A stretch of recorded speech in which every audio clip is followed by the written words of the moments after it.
দর্শক, আমি ঢাকায় একটি বাসাতে ভাড়া থাকি। তো আমি এখান থেকেই আমাদের পাশের রুমের এক ভাড়াটি এখানে দেখতেছি, মানে কতক্ষণ থেকে অনেক কষ্টে বয়ে রয়েছে। তো আমি তার কাছে যাইতেছি, তার কি সমস্যা এটা একটু শোনার জন্য। আসসালামু আলাইকুম ভাই। ওয়ালাইকুম সালাম। ভাই, কালকা ঈদ, আজকে ঈদের আগের দিন, অর্থাৎ আজকে চান রাত কয় অনেকজনে। তা আপনি এখানে এই যে ঈদের আগের দিন, মানে কখন ধরে আমি খেয়াল করতেছি রুম থেকে যে আপনি মানে বসে থেকে খুবই কষ্টে আছেন। মানে কি সমস্যা আসলে যদি একটু বলতেন ভালো হইতো। ভাই কি খবর, দুঃখের কথা, সবাই দেশে গেছে, আমি একলাই ফ্ল্যাট বাসার মধ্যে পড়ে আছি। দেশের মাটিতে যাইতে পারলাম না। এত বাড়ি গাড়ি টাকা পয়সা করে আমি কি করলাম, বাড়িতে যাইতে পারলাম না। 1200-1400 টাকা টিকিট লাগে, তাই টেনশন করতেছি আর বিড়ি টানতেছি। বাবা মার মুখ দেখতে পারতেছি না, খুব কষ্ট লাগতেছি। টাকা পয়সা থাকিয়াও কোনো লাভ হইতেছি না, গাড়িতে জাম, গাড়ি পাচ্ছি না। ও, মূলত সমস্যা এইটাই। আমি আরো ভাবছি না জানি কি হয়েছে, আপনি বাড়িতে যাইতে পারেন না ভাই। এটা দুঃখ করার কিছু নাই তো, হয়তো পরে যাবেন, ঈদের পরে যাবেন, না তো সামনে ঈদে যাবেন। সামনে ঈদেও যাইতে পারি নাই, আবার কুরবানিও দিতে পারলাম না।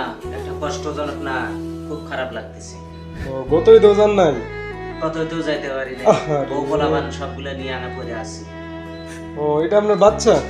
এটা আমার পোলা। হ্যাঁ হ্যাঁ, বাচ্চাটাও তো বাড়ি।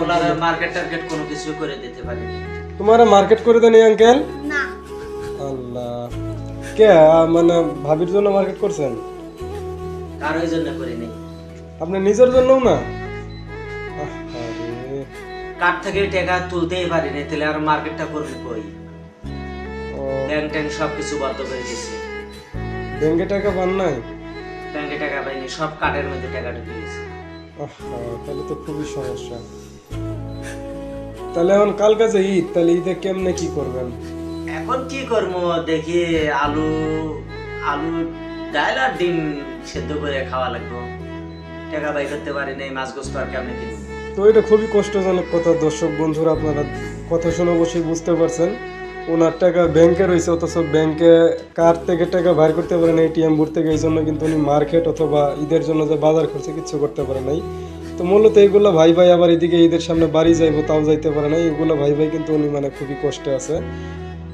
তো আর কি, আমি আপনাদের সাথে শেয়ার করলাম বিষয়টা আমি দেখা। তো তারপরে এখন আপনাদের বিস্তারিত আপনারা অবশ্যই কমেন্ট করে বলতে পারেন ওনার বিষয়ে কিছু যদি বলতে চান। টাকা টুকা দেওয়া যায় নাকি? তো উনি মূলত সমস্যায় আছে মানে টাকার জন্য। টাকাটা যদি উঠাইতে পারতো তাহলেও মানে একটা হয়তো আর কি, টাকাটা উঠাইতে পারে না, এই জন্য আর কি মূলত সমস্যা। সবাই কিন্তু গেছে গা বাড়ি। এই যে দেখেন বাসার ভিতরে প্রত্যেক বাসায় বাসায় শুধু তালা ঝুলা আছে, এই যে প্রত্যেকটা দরজার মধ্যে তালা। আপনার কথা কও তো দেখি, কিছু টাকা পয়সা দেওয়া যায় নাকি? টাকা পয়সা দিতে বলবো? এটা খাইয়া যে কিছু টাকা পয়সা দেখি ভাই হেল্প করা যায় নাকি, 5-10 হাজার টাকা দিয়ে কিছু কেনাকাটা করে দেওয়া যায় নাকি, মার্কেট ঠিক আছে, আমি বলে দিতেছি, সমস্যা নেই।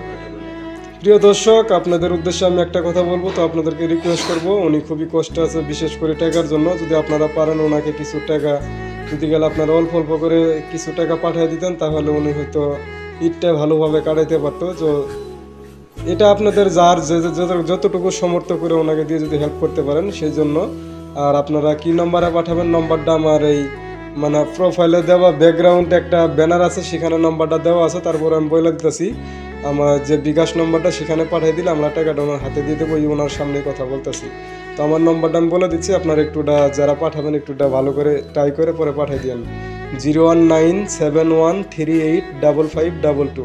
তো এটা হচ্ছে আমার বিকাশ নম্বর। এই নম্বরে টাকা পাঠিয়ে দিলে আমরা টাকাটা ভাইয়ের হাতে পৌঁছে দিতে পারবো। তো ভালো থাকবেন, আজকে এখানে বিদায় নিচ্ছি। তো ভাইকে অবশ্যই আপনারা হেল্প করবেন আর ভিডিওটা বেশি বেশি করে শেয়ার করবেন।